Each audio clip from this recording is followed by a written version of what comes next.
In a recent video, Dr. Taylor Marshall misleads his viewers by making claims about Paul VI and the Second Vatican Council that are inaccurate.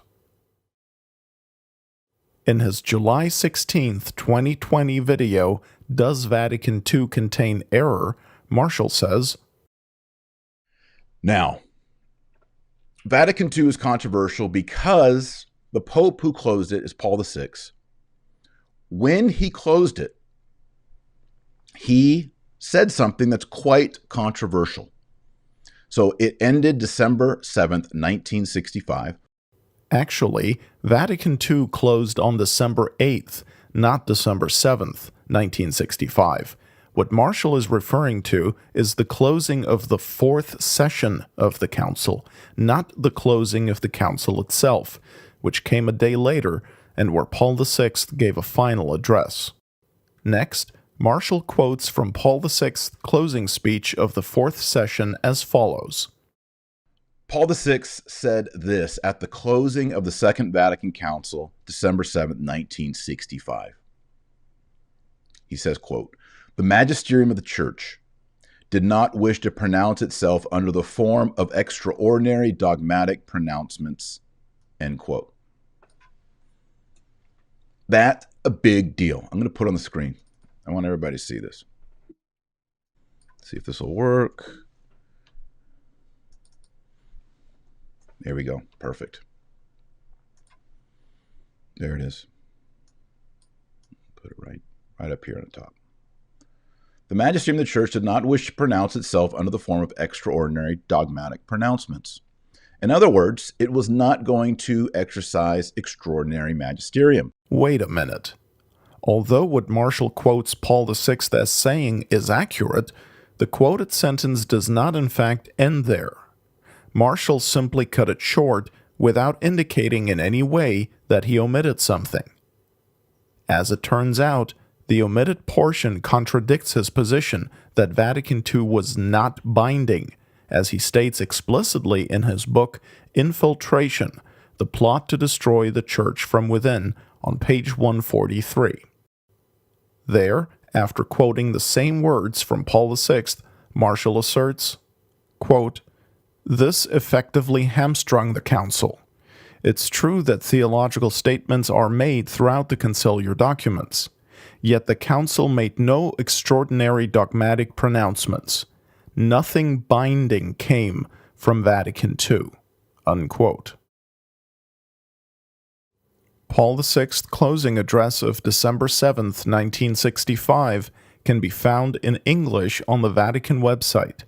There we find the full quote of what Paul VI actually said, which is, quote, "But one thing must be noted here, namely, that the teaching authority of the Church, even though not wishing to issue extraordinary dogmatic pronouncements, has made thoroughly known its authoritative teaching on a number of questions which today weigh upon man's conscience and activity, descending, so to speak, into a dialogue with him, but ever preserving its own authority and force.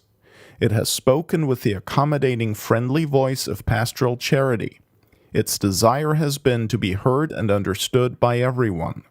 It has not merely concentrated on intellectual understanding, but has also sought to express itself in simple, up-to-date, conversational style, derived from actual experience and a cordial approach which make it more vital, attractive, and persuasive. It has spoken to modern man as he is." Unquote. Thus, although it is true that Paul VI acknowledged that Vatican II had not issued any dogmatic definitions, he was nevertheless equally clear that Vatican II was teaching authoritatively, that is, bindingly. This is not unusual. Not everything an ecumenical council teaches or decrees is a dogmatic definition. However, everything an ecumenical council teaches or decrees is authoritative, as it is the vicar of Christ speaking in union with the world's bishops. This is confirmed, for example, by Pope Leo XIII, who teaches in his apostolic letter Sicut Acceptum of April 29, 1889, quote, "There can be no doubt that the decisions of the Holy See or those of the general councils, above all in matters of faith, are by themselves and by their very nature obligatory on all the faithful." Unquote. Notice that Pope Leo says above all in matters of faith and not only in matters of faith. For those who believe Paul VI to have been a true pope, therefore, what Vatican II says is not optional. Infallible or not, it is obligatory.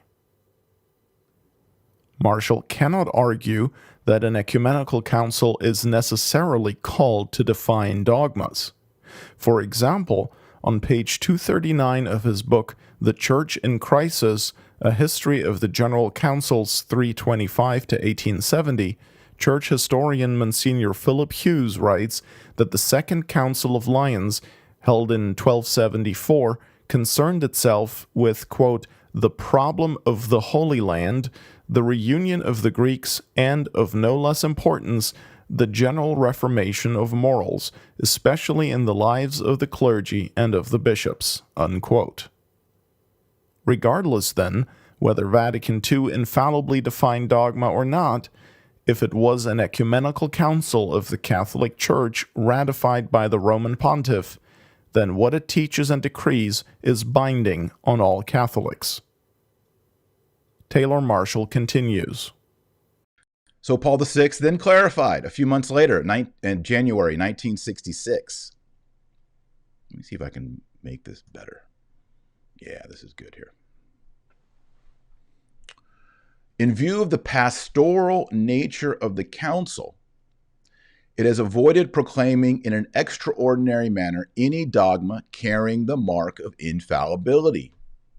End quote. Again, Marshall quotes Paul VI, but cuts the quotation short without indicating that he did so. And once again, the omitted portion contradicts his position.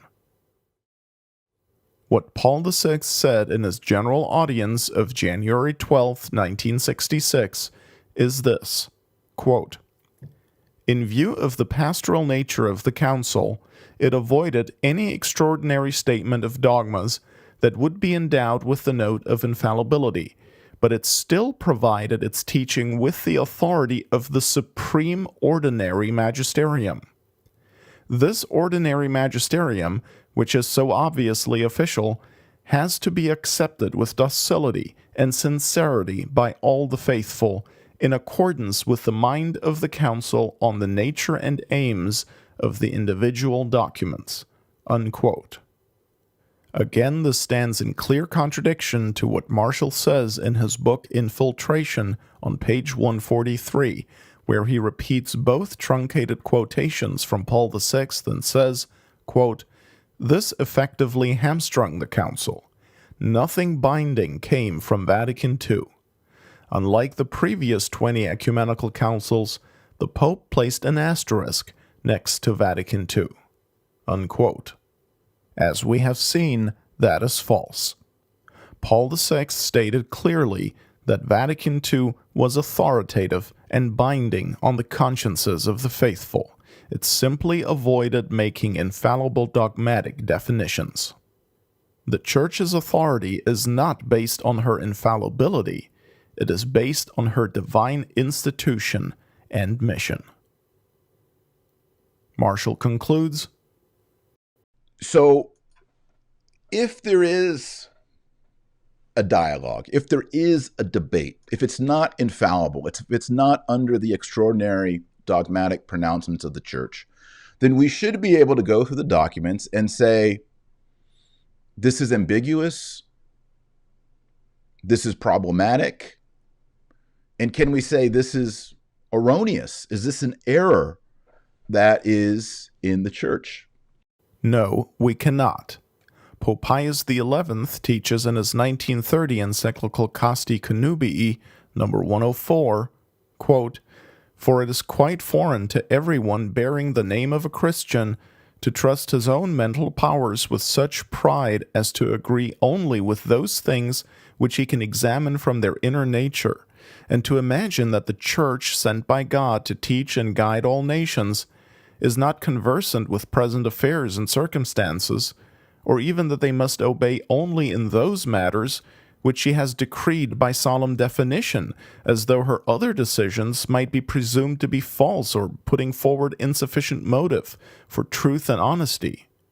Quite to the contrary, a characteristic of all true followers of Christ, lettered or unlettered, is to suffer themselves to be guided and led in all things that touch upon faith or morals by the Holy Church of God through its supreme pastor, the Roman Pontiff, who is himself guided by Jesus Christ our Lord." Unquote. If Paul VI was a true pope, then Vatican II is an ecumenical council of the Roman Catholic Church, whose documents are binding on Catholic consciences, just as are the documents of all other councils. Of course, Vatican II is erroneous and dangerous, but the necessary conclusion, then, is that Paul VI was not a true pope, but an impostor, and therefore he could promulgate documents containing dangerous errors and heresy. It is only by distorting what Paul VI actually said that Taylor Marshall can maintain a contrary position. For more information about the errors and inaccuracies, half-truths, and unsupported and misleading claims in Taylor Marshall's book Infiltration, go to tratcast.org. That's tratcast.org, and listen to Tratcast episodes 27 and 28.